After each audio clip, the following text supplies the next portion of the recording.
Hi friends, അപ്പോൾ നമ്മൾ ഇന്ന് 7.5 കിലോ വാട്ടിൻ്റെ സിസ്റ്റം ചെയ്യുവാണ്. ഓൾറെഡി ഒരു 12 വാട്ടിൻ്റെ സിസ്റ്റം ഇരിപ്പുണ്ട്, ലൈറ്റും കാര്യങ്ങളൊക്കെ വർക്ക് ചെയ്യുന്നത്.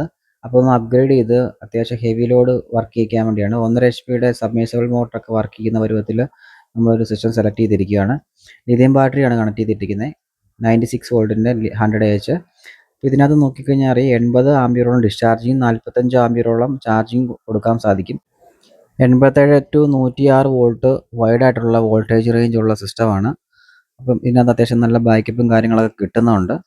അപ്പോൾ ഇതിൻ്റെ കൂടുതൽ ഡീറ്റെയിൽസ് എന്ന് പറഞ്ഞാൽ വൈഫൈ നമുക്ക് കണക്ട് ചെയ്യുകയാണെന്നുണ്ടെങ്കിൽ ഇത് സ്മാർട്ടായിട്ടുള്ള ഇൻവെർട്ടറാണ്. നമുക്ക് ആപ്ലിക്കേഷൻ വഴി ത്രൂ ഫോണിൽ നമുക്ക് കാണാൻ സാധിക്കും. ഇപ്പം നമുക്കിവിടെ മെയിൻസ് അവൈലബിൾ അല്ല, മെയിൻസ് കൊടുത്തിട്ടില്ല. കാരണം മെയിൻസ് അവൈലബിൾ അല്ല ഈ സ്ഥലത്ത്. ഇതിൻ്റെ അടുത്തൂടെ പോലും KCB ലൈൻ ഒന്നും തന്നെ പോകുന്നില്ല. പിന്നെ എക്സ്പോർട്ടിങ് ക്വാളിറ്റി ഉള്ള ടൈപ്പ് ഒരു സിസ്റ്റമാണിത്.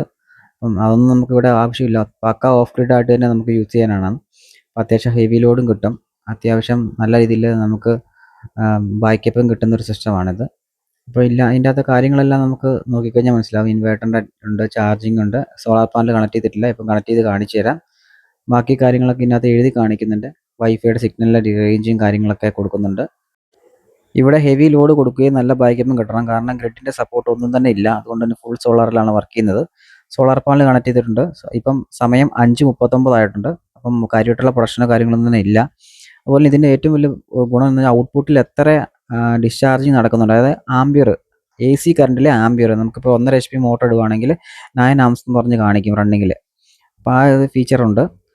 സോളാർ പാനൽ കണക്ട് ചെയ്തേക്കുന്നത് 6 എണ്ണമാണ്, 590 വാട്ട്സിൻ്റെ 6 എണ്ണമാണ്. ഇതെല്ലാം സീരീസ് ആയിട്ട് തന്നെയാണ് കണക്ട് ചെയ്തേക്കുന്നത്. ഏറ്റവും അങ്ങേറ്റത്ത് കാണുന്ന 12 വോൾട്ടിൻ്റെ സിസ്റ്റത്തിൻ്റെ പാനലാണ്. ബാക്കി നമ്മൾ കണക്ട് ചെയ്തേക്കുന്ന എല്ലാം സീരീസ് ആയിട്ടാണ്, വോൾട്ടേജ് കൂട്ടിയാണ് കൊടുത്തിരിക്കുന്നത്. അത്യാവശ്യം നല്ല എഫിഷ്യൻ്റ് ആയിട്ട് തന്നെ വർക്ക് ചെയ്യും. കൂടുതൽ ഡീറ്റെയിൽസ് നമുക്ക് പിന്നീട് ഒരു ദിവസം വീഡിയോ ചെയ്യാവുന്നതാണ്.